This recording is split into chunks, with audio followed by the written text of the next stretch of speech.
New Radio Sound Theater presents The Yellow Wallpaper by Charlotte Perkins Gilman.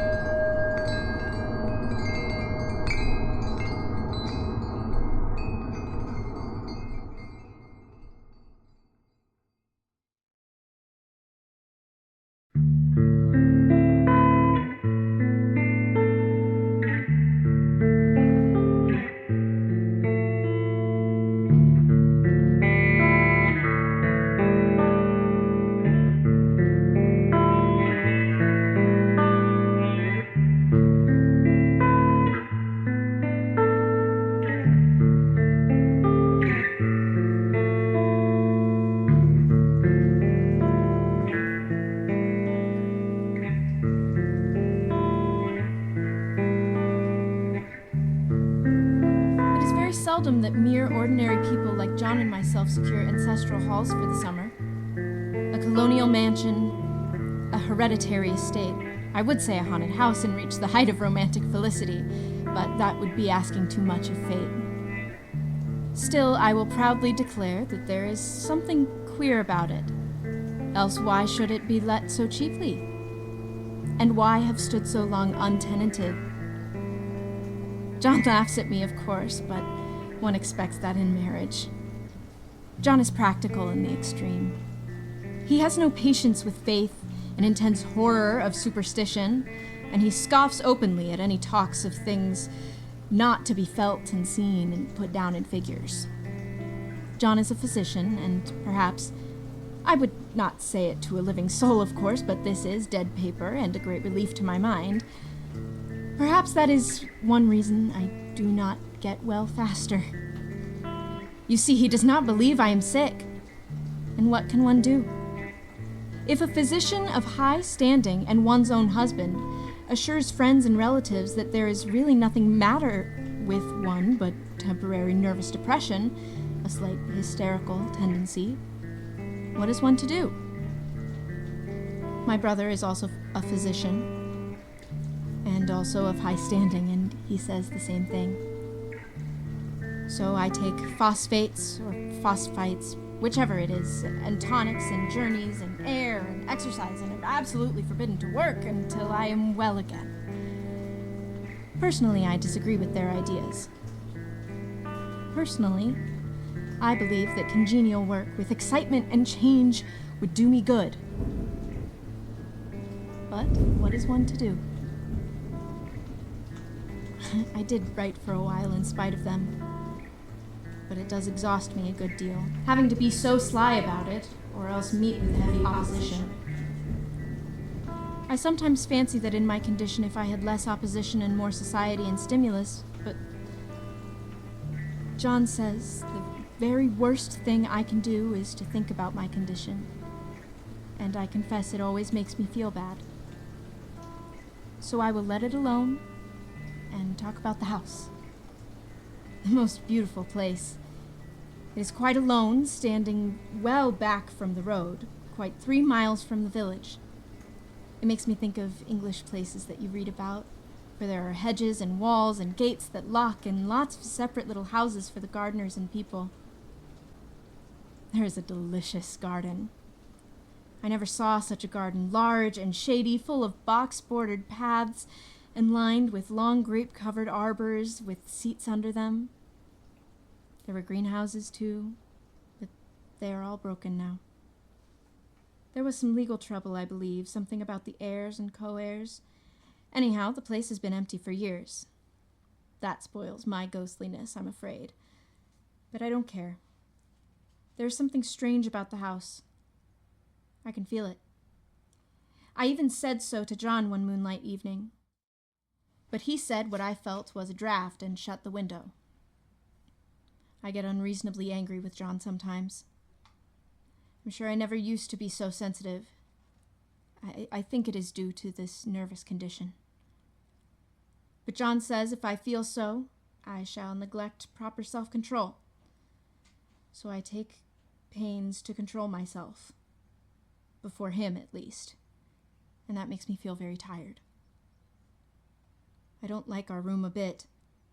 I wanted one downstairs that opened on the piazza and had roses all over the window and such pretty old-fashioned chintz hangings. But John would not hear of it. He said there was only one window and not room for 2 beds, and no near room for him if he took another. He's very careful and loving and hardly lets me stir without special direction. I have a scheduled prescription for each hour in the day. He takes all care from me, and so I feel basely ungrateful not to value it more. He said we came here solely on my account, that I was to have perfect rest and all the air I could get. Your exercise depends on your strength, my dear, he said, and your food somewhat on your appetite, but air you can absorb all the time. So we took the nursery at the top of the house. It is a big, airy room, the whole floor nearly, with windows that look all ways and air and sunshine galore.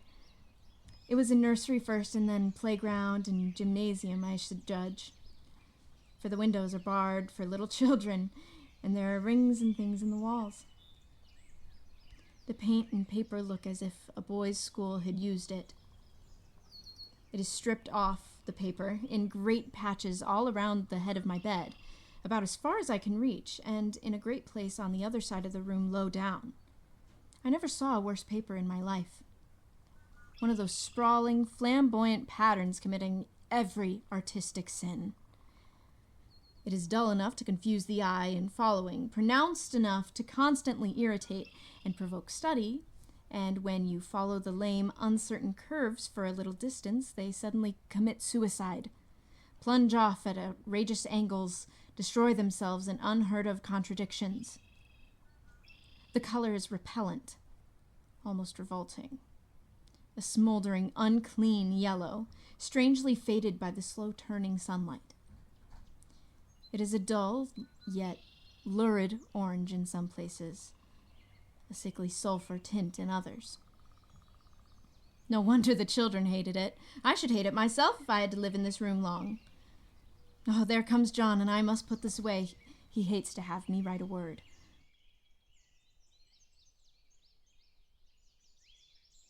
We've been here 2 weeks, and I haven't felt like writing before since that first day.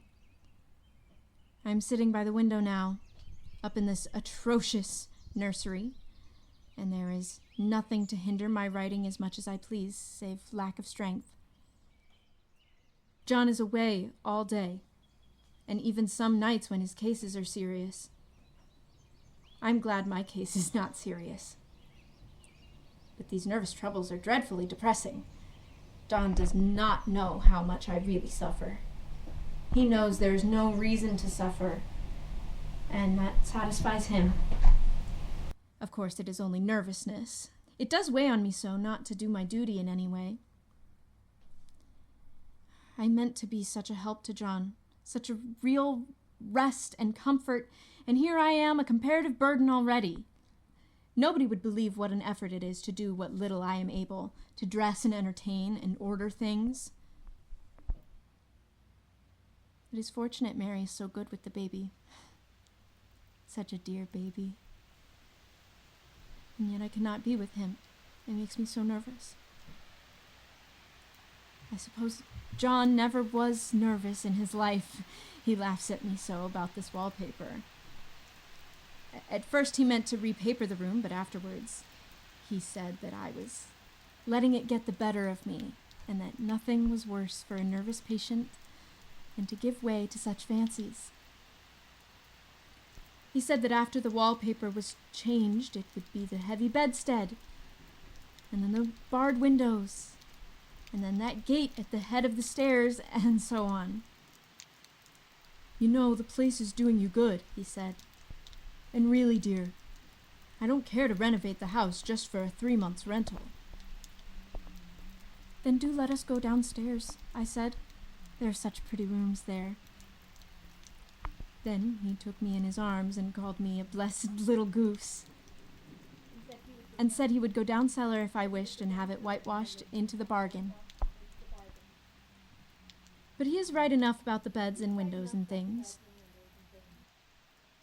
It is as airy and comfortable a room as anyone need wish, and of course I would not be so silly as to make him uncomfortable just for a whim. I'm really getting quite fond of the big room. All but that horrid paper. Out of one window I can see the garden, those mysterious, deep-shaded arbors, the riotous old-fashioned flowers and bushes and gnarly trees. Out of another I get a lovely view of the bay and a little private wharf belonging to the estate. There is a beautiful shaded lane that runs down there from the house. I always fancy I see people walking in these numerous paths and arbors, but John has cautioned me not to give way to fancy in the least. He says that with my imaginative power and habit of story-making, a little nervous weakness like mine is sure to lead to all manner of excited fantasies. And that I ought to use my will and good sense to check the tendency. So I try. I think sometimes that if I were only well enough to write a little, it would relieve the press of ideas and rest me. But I find I get pretty tired when I try. It is so discouraging not to have any advice and companionship about my work. When I get really well, John says we will ask Cousin Henry and Julia down for a long visit. But he says he would as soon put fireworks in my pillowcase as to let me have those stimulating people about now. I wish I could get well faster. But I must not think about that. This paper looks to me as if it knew what a vicious influence it had. There is a recurrent spot where the pattern lolls, like a broken neck and two bulbous eyes stare at you upside down. I get positively angry with the impertinence of it and the everlastingness. Up and down and sideways they crawl, and those absurd, unblinking eyes are everywhere.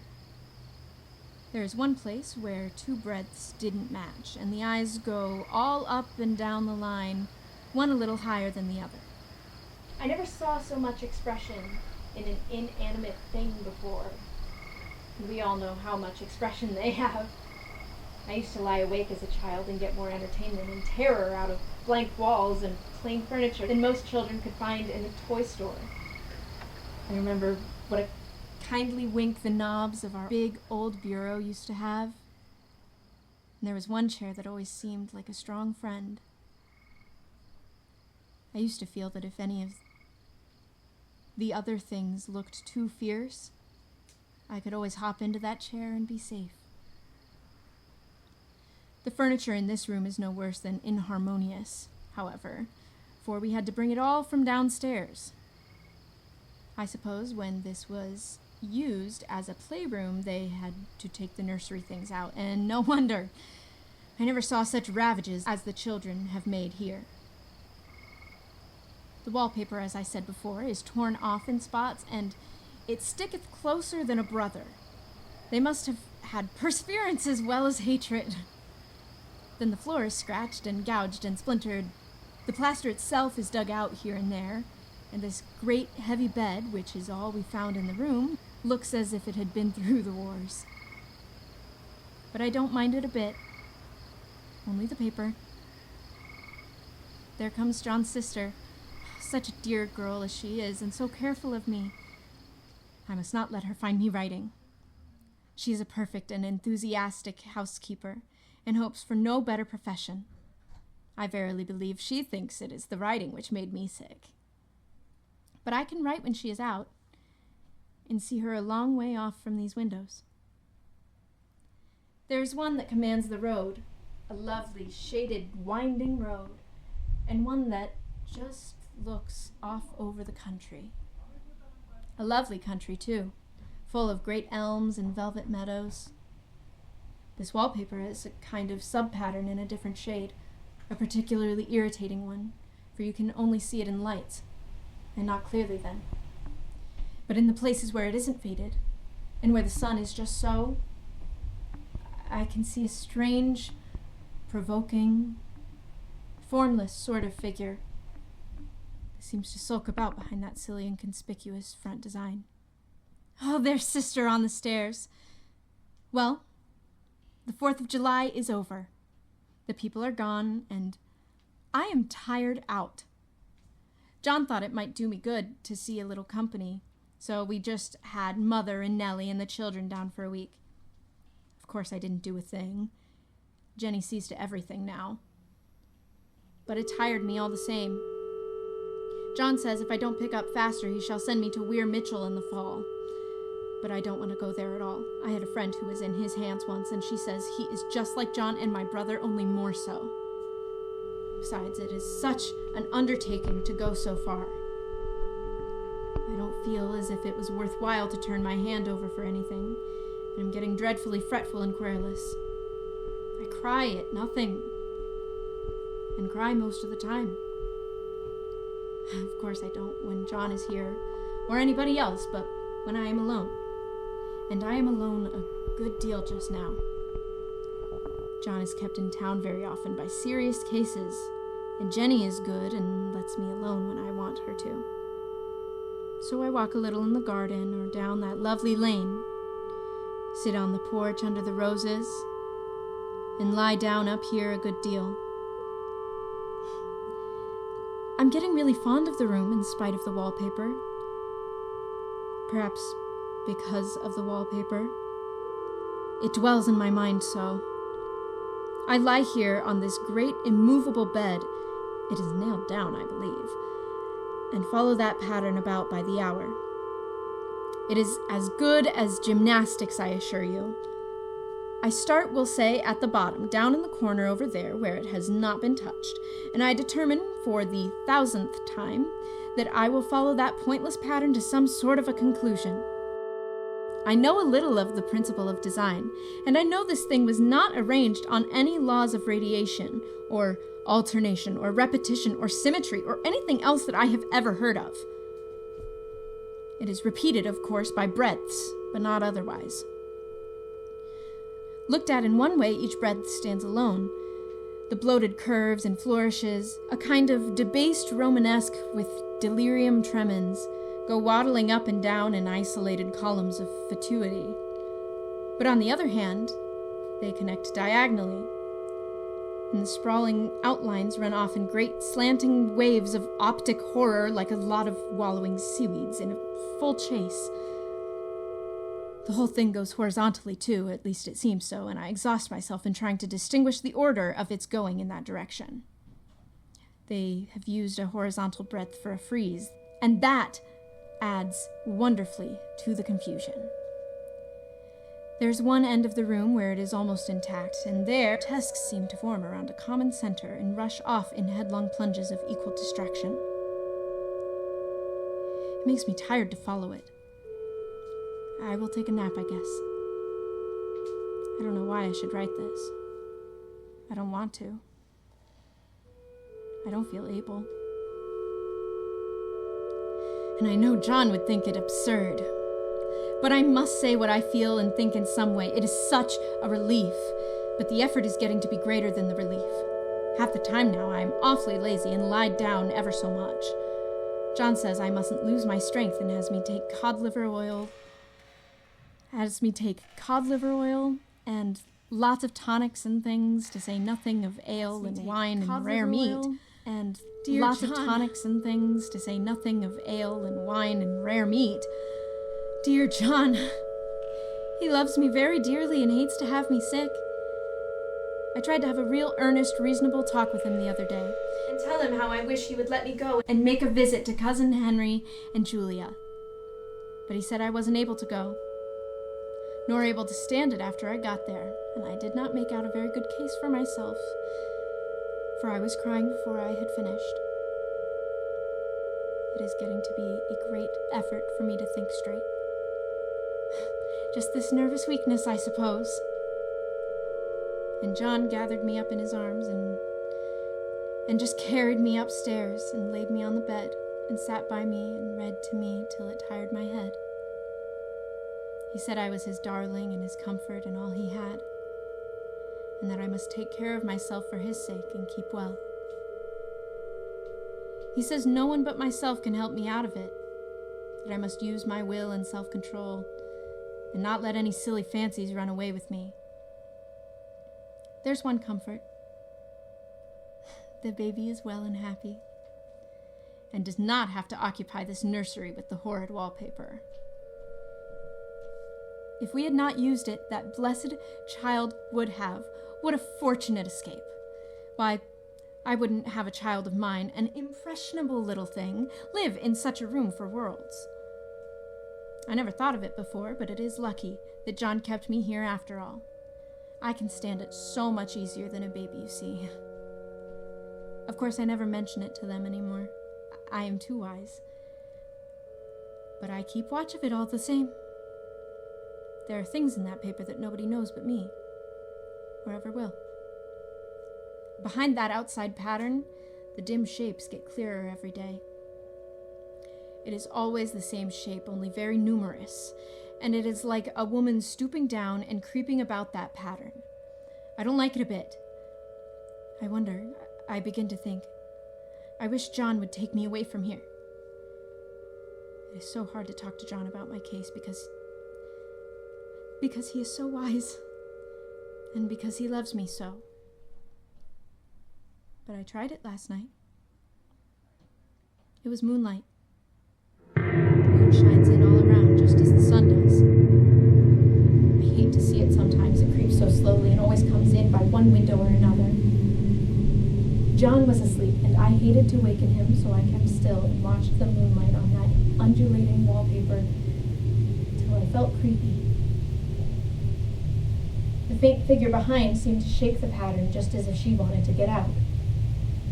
I got up softly and went to feel and see if the paper did move. And when I came back, John was awake. "What is it, little girl?" he said. "Don't go walking about like that. You'll get cold." I thought it was a good time to talk, so I told him that I really was not gaining here, and that I wished he would take me away. "Why, darling?" said he. "Our lease will be up in 3 weeks, and I can't see how to leave before. The repairs are not done at home, and I cannot possibly leave town just now. Of course, if you were in any danger, I could. And would. But you really are better, dear. Whether you can see it or not, I am a doctor, dear, and I know. You are gaining flesh and color. Your appetite is better. I feel really much easier about you." "I don't weigh a bit more," said I. "Nor as much. And my appetite may be better in the evening when you are here, but it is worse in the morning when you are away." "Oh, bless her little heart," said he with a big hug. "She shall be as sick as she pleases. But now let's improve the shining hours by going to sleep and talk about it in the morning." "And you won't go away?" I asked gloomily. "Why, how can I, dear? It is only 3 weeks more, and then we will take a nice little trip of a few days while Jenny is getting the house ready. Really, dear, you are better." "Better in body, perhaps," I began, and stopped short, for he sat up straight and looked at me with such a stern, reproachful look that I could not say another word. "My darling," said he, "I beg of you, for my sake and for our child's sake as well as for your own, that you will never for one instant let the idea enter your mind. There is nothing so dangerous, so fascinating to a temperament like yours. It is a false and foolish fancy. Can you not trust me as a physician when I tell you so?" So, of course, I said no more on that score, and we went to sleep before long. He thought I was asleep first, but I wasn't. I lay there for hours trying to decide whether the front pattern and the back pattern really did move together or separately. On a pattern like this, by daylight, there is a lack of sequence, a defiance of law that is a constant irritant to a normal mind. The color is hideous enough and unreliable enough and infuriating enough, but the pattern is torturing. You think you have mastered it, but just as you get well underway in following, it turns a back somersault, and there you are. It slaps you in the face, knocks you down, and tramples upon you. It is like a bad dream. The outside pattern is a florid arabesque, reminding one of a fungus. If you can imagine a toadstool in joints, an interminable string of toadstools, budding and sprouting in endless convolutions. Why, that is something like it. That is, sometimes. There's one marked peculiarity about this paper, a thing nobody seems to notice but myself, and that is that it changes as the light changes. When the sun shoots in through the east window, I always watch for that first long, straight ray. It changes so quickly that I never can quite believe it. That is why I watch it always. By moonlight, the moon shines in all night when there is a moon. I wouldn't know it was the same paper. At night, in any kind of light, in twilight, candlelight, lamplight, and worst of all, by moonlight, it becomes bars. The outside pattern, I mean, and the woman behind it is as plain as can be. I didn't realize for a long time what the thing was that showed behind that dim sub-pattern, but now I am quite sure it is a woman. By daylight, she is subdued, quiet. I fancy it is the pattern that keeps her so still. It is so puzzling. It keeps me quiet by the hour. I lie down ever so much now. John says it is good for me to sleep all I can. Indeed, he started the habit by making me lie down for an hour after each meal. It is a very bad habit, I'm convinced, for you see, I don't sleep. And that cultivates deceit, for I don't tell him I'm awake. Oh, no. The fact is, I'm getting a little afraid of John. He's down by the front door and her friend's room. He seems very queer sometimes. And even Jenny has an inexplicable look. It strikes me occasionally just as a scientific hypothesis that perhaps it is the paper. I have watched John when he did not know I was looking, What is the matter? and come into the room suddenly on the most innocent excuses, and I've caught him several times looking at the paper. And Jenny, too. I caught Jenny with her hand on it once.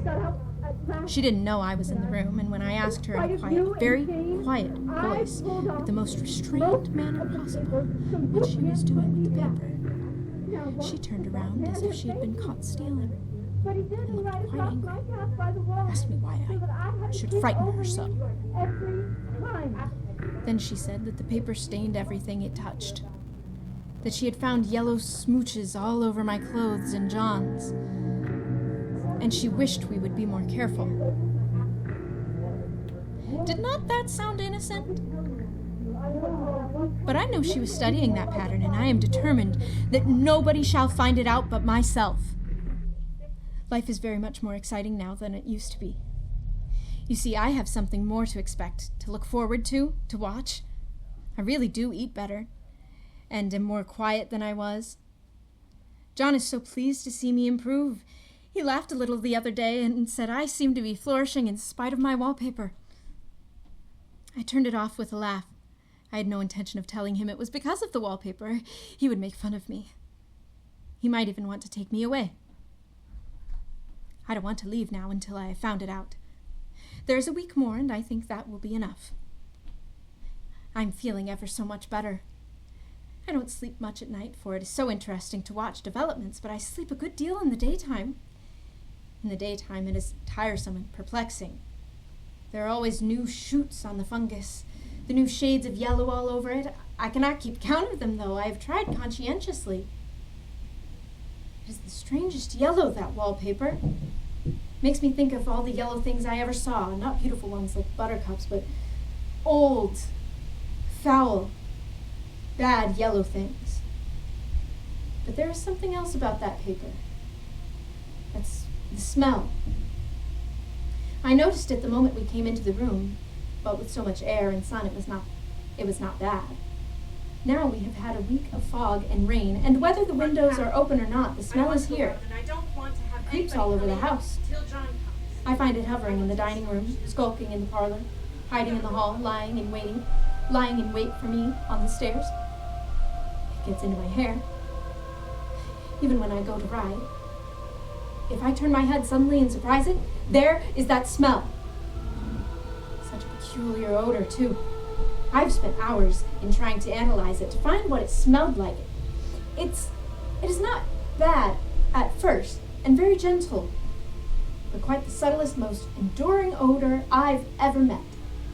In this damp weather, it is awful. I wake up in the night and find it hanging over me. It used to disturb me at first. I thought seriously of burning the house to reach the smell. But now I am used to it. The only thing that I can think of that it is like is the color of the paper. The yellow smell. There's a very funny mark on this wall, low down near the mopboard. A streak that runs round the room. It goes behind every piece of furniture, except the bed, a long, straight, even smooch as if it had been rubbed over and over. I wonder how it was done and who did it, and what they did for it. Round and round and round. Round and round and round. Oh, it makes me dizzy. I really have discovered something at last. Through watching so much at night, when it changes, I have finally found out. The front pattern does move, and no wonder the woman behind shakes it. Sometimes I think there are a great many women behind, and sometimes only one, and she crawls around fast, and her crawling shakes it all over. Then in the very bright spots, she keeps still, and in the very shady spots, she just takes hold of the bars and shakes them hard. And she is all the time trying to climb through, but nobody could climb through that pattern. It strangles so. I think that is why it has so many heads. They get through, and then the pattern strangles them off and turns them upside down and makes their eyes white. If those heads were covered or taken off, it would not be half so bad. I think that woman gets out in the daytime. And I'll tell you why. Privately, I've seen her. I can see her out of every one of my windows. It is the same woman I know, for she is always creeping, and most women do not creep by daylight. I see her on that long shaded lane, creeping up and down. I see her in those dark grape arbors, creeping all around the garden. I see her on that long road under the trees, creeping along, and when a carriage comes, she hides under the blackberry vines. I don't blame her a bit. It must be very humiliating to be caught creeping by daylight. I always lock the door when I creep by daylight. I can't do it at night, for I know John would suspect something at once. And John is so queer now that I don't want to irritate him. I wish he would take another room. Besides, I don't want anybody to get that woman out at night but myself. I often wonder if I could see her out of all the windows at once. But turn as fast as I can only see out of one at one time. And though I always see her, she may be able to creep faster than I can turn. I've watched her sometimes away off in the open country, creeping as fast as a cloud shadow in a high wind. If only that top pattern could be gotten off from the under one. I mean, to try it little by little. I found out another funny thing, but I shan't tell it this time. It does not do to trust people too much. There are only 2 more days to get this paper off, and I believe John is beginning to notice. I don't like the look in his eyes. And I heard him ask Jenny a lot of professional questions about me. She had a very good report to give. She said I slept a good deal in the daytime. John knows I don't sleep very well at night. For all I'm so quiet. He asked me all sorts of questions, too. He pretended to be very loving and kind, as if I couldn't see through him. Still, I don't wonder he acts so, sleeping under this paper for 3 months. It only interests me. But I feel sure John and Jenny are secretly affected by it. Hurrah, this is the last day, but it is enough. John is to stay in town overnight and won't be out until this evening. Jenny wanted to sleep with me, the sly thing. But I told her I should undoubtedly rest better for a night all alone. That was clever, for really I wasn't alone a bit. As soon as it was moonlight and that poor thing began to crawl and shake the pattern, I got up and ran to help her. I pulled and she shook, I shook and she pulled, and before morning we had peeled off yards of that paper. A strip about as high as my head and half around the room. And then, when the sun came and that awful pattern began to laugh at me, I declared I would finish it today. We go away tomorrow, and they are moving all my furniture down again to leave things as they were before. Jenny looked at the wall in amazement, but I told her merrily that I did it out of pure spite at that vicious thing. She laughed and said she wouldn't mind doing it herself, but I must not get tired. How she betrayed herself that time. But I am here, and no person touches this paper but me, not alive. She tried to get me out of the room. It was too patent, but I said it was so quiet and empty and clean now that I believed I would lie down again and sleep all I could, but not to wake me even for dinner. I would call when I woke. So now she is gone, and the servants are gone, and the things are gone, and there is nothing left but that great bedstead nailed down with the canvas mattress we found on it. We shall sleep downstairs tonight and take the boat home tomorrow. I quite enjoy the room. Now it is bare again.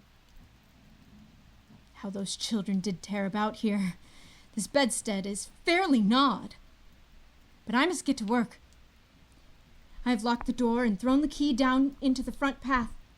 I don't want to go out, and I don't want to have anybody come in till John comes. I want to astonish him. I've got a rope up here that even Jenny did not find. If that woman does get out and tries to get away, I could tie her. But I forgot I could not reach far without anything to stand on. This bed will not move. I tried to lift and push it until it was lame, and then I got so angry I bit off a little piece at one corner. But it hurt my teeth. Then I peeled off all the paper I could reach standing on the floor. It sticks horribly, and the pattern just enjoys it. All these strangled heads and bulbous eyes and waddling fungus growths just shriek with derision. Oh, I'm getting angry enough to do something desperate. To jump out of the window would be admirable exercise, but the bars are too strong even to try. Besides, I wouldn't do it, of course not. I know well enough that a step like that is improper and might be misconstrued. I don't like to look out of the windows even. There are so many of these creeping women, and they creep so fast. I wonder if they all come out of that wallpaper as I did. But I'm securely fastened now by my well-hidden rope. You don't get me out in the road there. I suppose I shall have to get back behind the pattern when it comes night. And that is hard. It is so pleasant to be out in this great room and creep around as I please. I don't want to go outside. I won't, even if Jenny asks me to. For outside you have to creep on the ground and everything is green instead of yellow. But here I can creep smoothly on the floor, and my shoulder just fits in that long smooch around the wall, so I cannot lose my way. Oh, why, there's John at the door. It is no use, young man, you can't open it. How he does call and pound. Now he's crying for an axe. It would be a shame to break down that beautiful door. John, dear, I said in the gentlest voice, the key is down by the front steps under a plantain leaf. That silenced him for a few moments. Then he said, oh, very quietly indeed, open the door, my darling. I can't, I said. The key is down by the front door under a plantain leaf. And then I said it again, several times, very gently and slowly, and said it so often that he had to go and see. And he got it, of course, and came in. He stopped short by the door. What is the matter? He cried. For God's sake, what are you doing? I kept on creeping just the same, but I looked at him over my shoulder.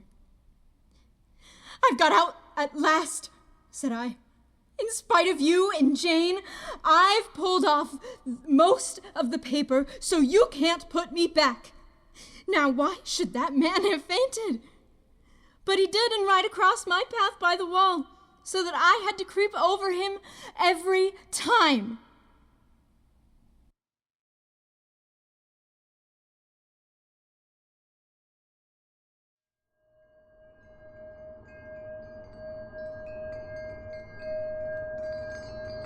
New Radio Sound Theater is a collaboration between Kaeleigh Casavant and Bruno Voigt. Creative direction by Kaeleigh Casavant. Executive production and composition by Bruno Voigt.